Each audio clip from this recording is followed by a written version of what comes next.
কেমন আছেন আপনারা? আশা করি সবাই ভালো আছেন। আলহামদুলিল্লাহ আমিও ভালো আছি।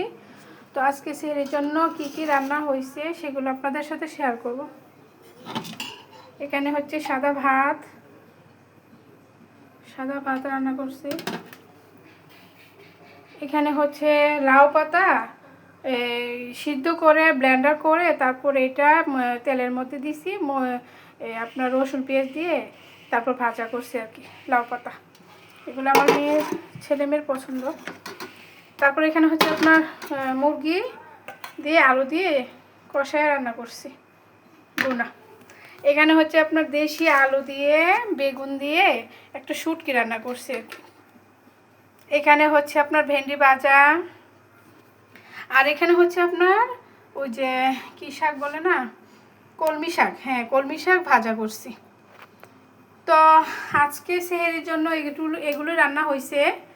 তো সবাই ভালো থাকবেন, সুস্থ থাকবেন। আল্লাহ হাফেজ।